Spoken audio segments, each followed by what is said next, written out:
Good morning, and welcome to the 41 LaGrange in Chinatown Income Restricted Rental Housing Lottery. My name is Beth Gavin, and I am with the Mayor's Office of Housing. Today is Tuesday, April 21st, 2026. Before we get to the lottery, I'd like to give you a little bit of information about the process and the property itself. I'm going to start with the property. 41 LaGrange. It's a 19-story, 126 residential unit building in Chinatown. It consists of studios, one bedrooms, and two bedrooms. Today we will be conducting the lottery for 56 of those units available at a range of area median incomes. And we're going to talk about area median income in just a moment. The building features two elevators, common laundry facilities, a community room, and fitness center. All units are equipped with central air conditioning and standard appliances. 41 LaGrange, it's in close proximity to the Chinatown Orange Line stop, as well as Downtown Crossing, which has the Red Line. There are also several bus routes nearby. Now, if you have any questions about the property, I have added the contact information for Maloney Properties, who is managing the lease up. Some additional information. What are the move-in fees? First month's rent and a security deposit, which will be the tenant's portion, are due by the time of lease signing. Security deposits can be paid in installments over 6 months after lease signing if needed. Utilities, water, sewer, and electricity is included in the rent. Heating, cooling, and cooking is all electric, and internet cable, which is optional, will be paid by the tenant. Parking, this is a biggie. There is no parking associated with 41 LaGrange Street, so if that's important to you, please take note of that. Another important piece, the pet policy. Pets are not allowed at 41 LaGrange. So again, these two seem to be things that are very important, possibly deal breakers to people. Keep that in mind. Again, if you have any questions about the property, boom, Maloney Properties.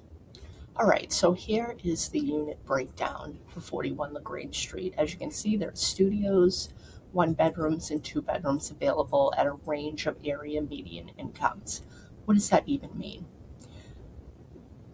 When it comes to an ad like this, AMI, or area median income, is important for two reasons. It limits the amount of rent a developer or landlord can charge you, and it also dictates the amount a household can earn to be eligible for these units. So to truly gauge your financial eligibility, you want to focus on two things: minimum incomes and maximum incomes. Now, say if you are interested in a one-bedroom unit, you're a two-person household, and you're really hoping to move into a one-bedroom unit. As you can see, we have one bedrooms available at 50%, 60%, and 80% of the area median income. You can also see here the rents. The higher the AMI, the higher the rent is going to be. Now, we'll go with the lowest here, for example. To be eligible for this unit, which is the lowest price one bedroom in this lottery, at $1,551 a month, you would need to earn a minimum of $46,530. And as a two-bedroom household, you go down here, you cannot earn more than $66,200. Now, if you have 3 people in your household, 4 people, 5 people, 6 people, it's going to be too big for a one-bedroom, but the more people that are in your household, the more money you can earn. And everybody who's going to live in that unit, whether they contribute financially or not, counts towards your household size. So keep that in mind. Now, say if you make more than that, you're a two-person household and you make more than the $66,000, we'll jump to the 60% unit. To be eligible for the one bedroom at 60%, your household would need to earn a minimum of $55,830. And as a two-person household, you cannot earn more than $79,440. When in doubt, apply. This can be very, it's not straightforward. It's complicated to read through, let alone comprehend. And Maloney, as well as us, we're always here to answer questions on this. I do want to note that if you are a voucher holder, a mobile voucher holder, minimum incomes do not apply to you. All right, so let's talk about the lottery process. How did we get here today? Before we got to this point today, when the application period closed, Maloney was sent by us a list of all applicants from the online database. If you submitted an application online, it automatically populated. If you submitted a paper application, Maloney Properties entered it into that same database. The list was reviewed by Maloney for duplicates and completeness. They notified anyone who was missing mandatory information, such as Boston residency, unit type, and household composition. After their review was done, we took a second look at it, again for the same things, completeness and duplicates. And when it was in good order, we assigned it the Boston Fair Housing Commission application numbers. These are very important. That is the number that starts with LAGR, and it is what you were sent when you were notified this lottery was taking place today. It's important to know and keep your application number. If you're unsure, please reach out to the property. We use those numbers to protect your privacy. In just a bit, you are going to see me randomize those numbers on screen. The city uses random.org list generator, and none of your identifying details will be on that screen. None of your identifying details are going to be put into random.org, just your application number. So again, in just a bit, you're going to watch me randomize those application numbers, one which belongs to you, and the order of those application numbers becomes the lottery numbers. Now, if you get a low lottery number, that's great, but please note, we do rank and sort by preferences for this lottery. And here is some information on sorting and ranking. So the highest ranking for these units, 70% of these units, will be Boston residency. If you selected the box that you're a Boston resident and can provide the paperwork, you will have the top ranking in this lottery. I do want to jump up here. I'm sorry, I went too far ahead. There are 3 units that are built out for persons with mobility impairments, and there will be a preference for individuals requiring those features for those units only. So for the other units, 70% will have the preference for Boston residency. And the reason why it's only 70% is because this development has state funding. Okay, and secondly, household size. Of course, this is for the 2-bedroom units. There's a minimum of 1 person per bedroom preference. Single persons can apply to the 2-bedroom, and you'll be placed on that list, but households with 2 or more in their household will rank higher than a single person household. And after all that, that is when that lottery number comes into play.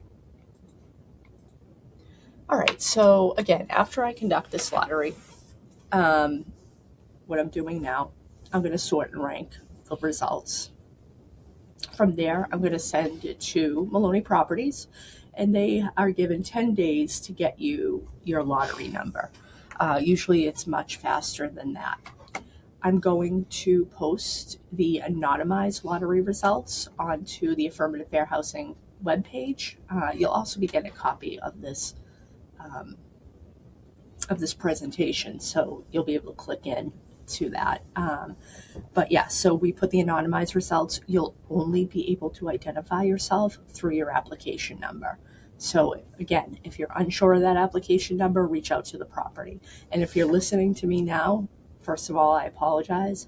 But secondly, it was sent to you in an email or a letter that contained your application number. It begins with LAGR. Okay, on to the next. All right, so their certificate of occupancy is expected for July 2026. Note, delays happen, but that's what they told me. And they're going to start inviting the top ranked candidates forward within 1 to 2 weeks. And as the building is under construction, units are going to be presented in renderings and photos and videos. They are working on a model unit, but as soon as it's safe, they'll start showing the model unit. Okay, screening and documentation. All right, so there are two types of screenings. The property will screen you for their standards, and then they're going to screen you for the program standards.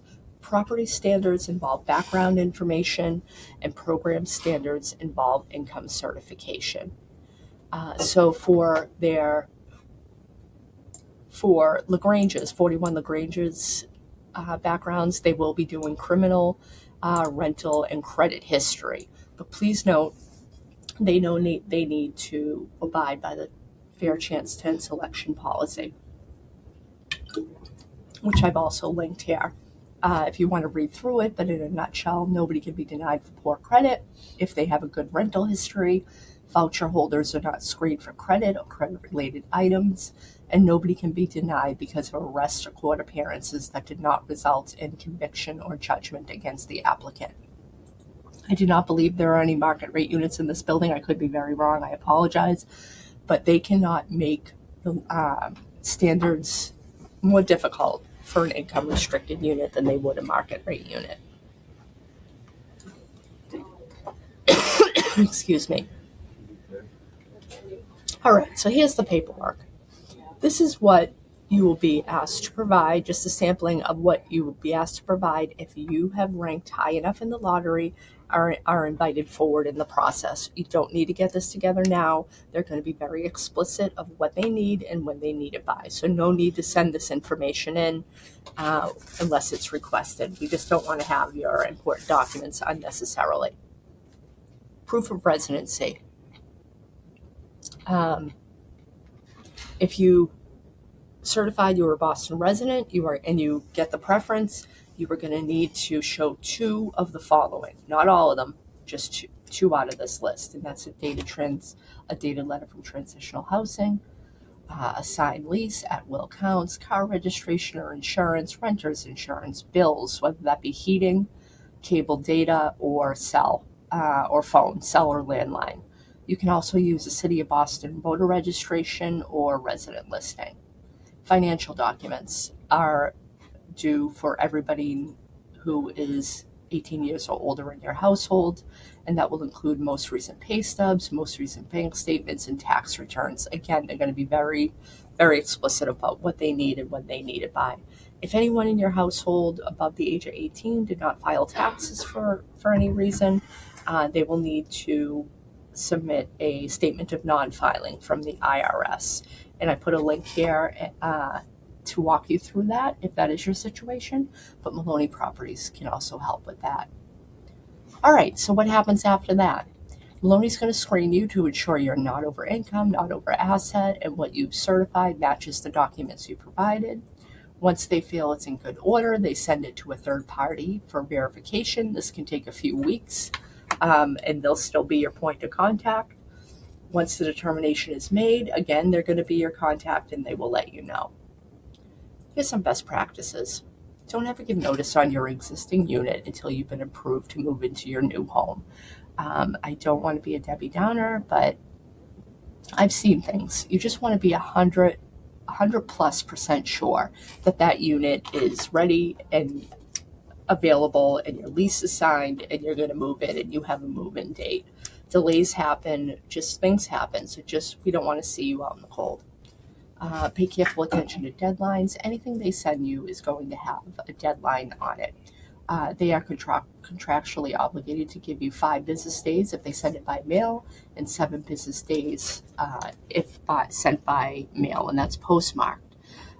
If you need help, ask for help. The one thing you don't want to do is not respond at all, because once that deadline is up, it's done.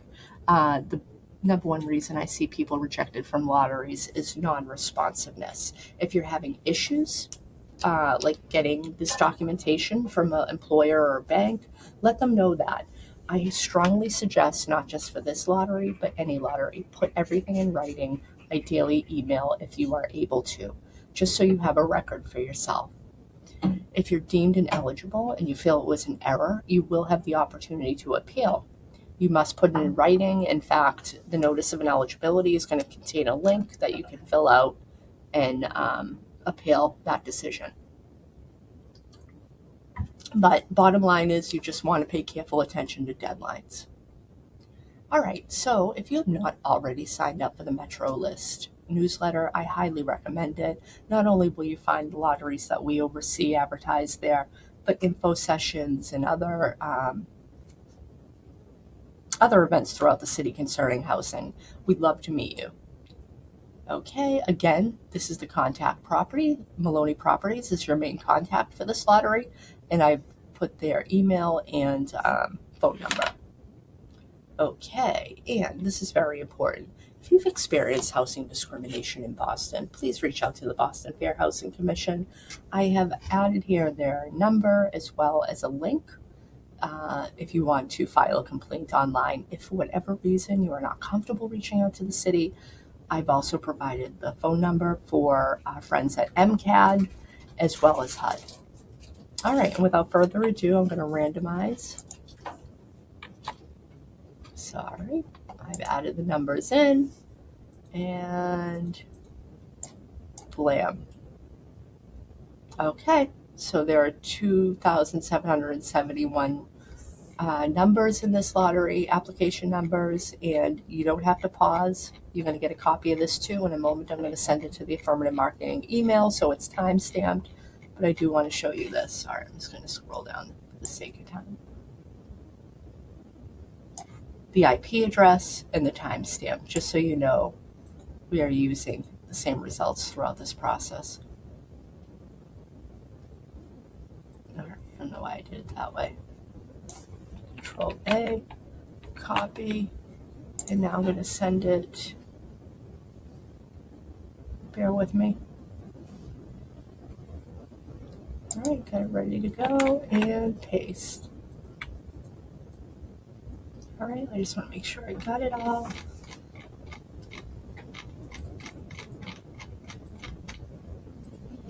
Bear with me.